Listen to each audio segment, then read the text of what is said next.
Okay, pre-calculus. We are starting on compound interest. I don't know what day this is.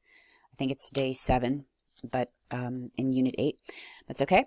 So we'll go ahead and okay, let's take a look at this formula. The amount A after T years, after an initial investment of P, and this is all just definitions here of what these letters mean, at any annual interest rate, which is R, compounded n times a year is given by this formula. Okay, so compounded means they figure out the interest rate and they add it to the total amount, how many ever times a year.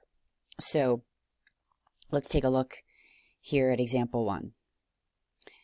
All right, so let me go ahead and pause this for a second.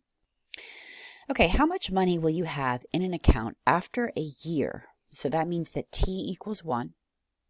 If you deposit $400, so your principal is $400, in an account that pays 4.5% annual interest, okay, so 4.5% per 100, written as a decimal is 0.045, that's R. If it's annually, okay, so annually is 1, quarterly you're going to be compounding it 4 times a year. Quarterly means every 3 months. And then they want you to do quarterly after 2 years. Okay, so we're going to start with annually. So year 1 is, let me go ahead and pull this up, take a look at the formula here. The P is $400, so that's your P. Okay, and then in parentheses, we're following the formula, 1 plus the rate over 1, because N is 1 when it's compounded annually. So this is just 0.045. The reason this is because when you take, it's not just going to be times the rate, because you also have to have, you're still going to have that $400. That's why it's 1 whole, because that's the $400, plus how much ever you're getting for your interest. So if you take your 400 and multiply it by 1.045, this, in this brackets here, that's how much you're going to get after the first year. Now, I didn't calculate that because now they're asking, all right, well, how much are you going to get after year 2? Well, it's going to be whatever you get that after year 1. That's your new principal. That's your new P. And then times 1.0545 again. So another way you can write that is the principal times 1.045 squared. And that comes from up here in the formula. N times T, the number of years. Okay, so let's go ahead and take a look now if it's compounded quarterly. All right, well, if it's compounded quarterly, we've got our principal times 1 plus, and then the rate is still the same, 0.045 over. Now, we want this rate 4 times a year. So it's going to be divided by 4.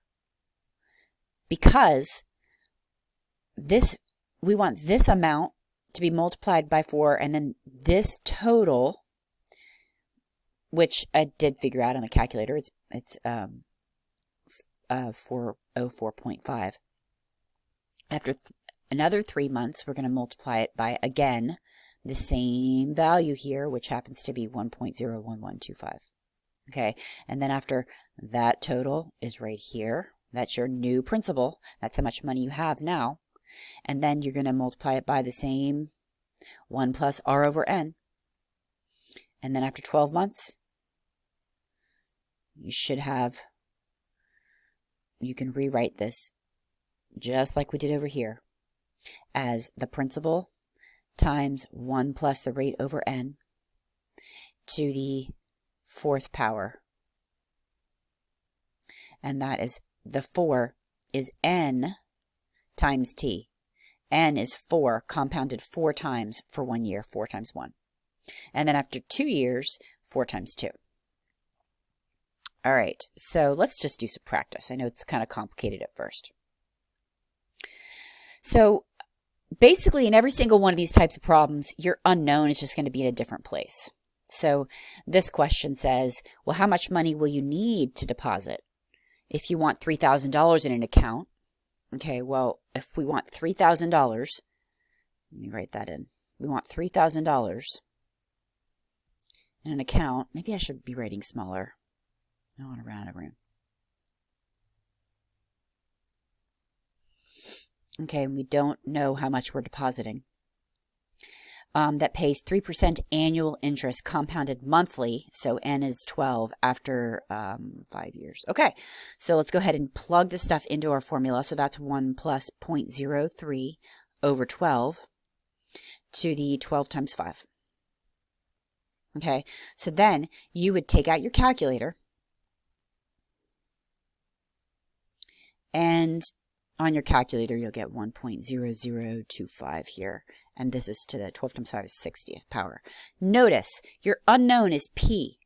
And P is being multiplied by all this stuff. So what we're going to do is we're going to isolate P by dividing both sides by 1.0025 to the 60th power.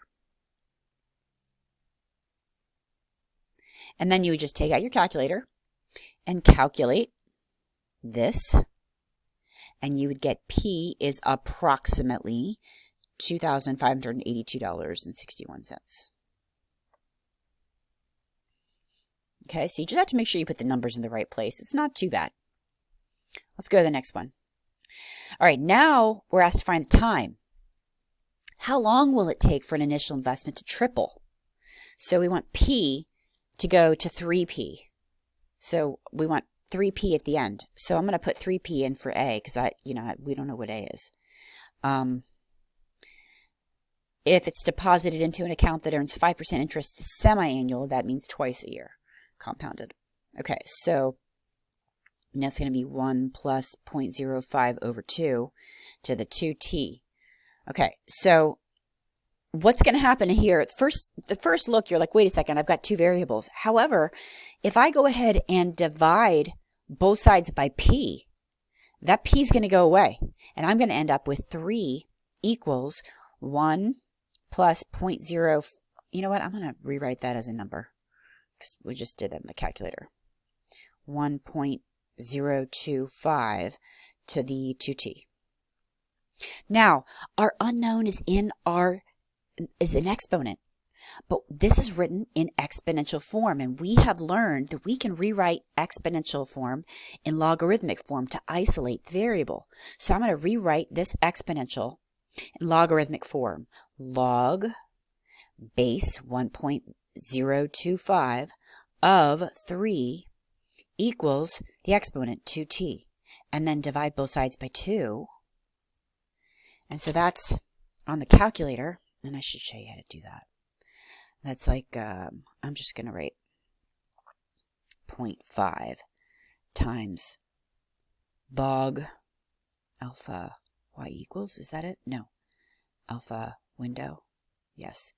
Log, we need to change the base because we want the base to be 1.01.025.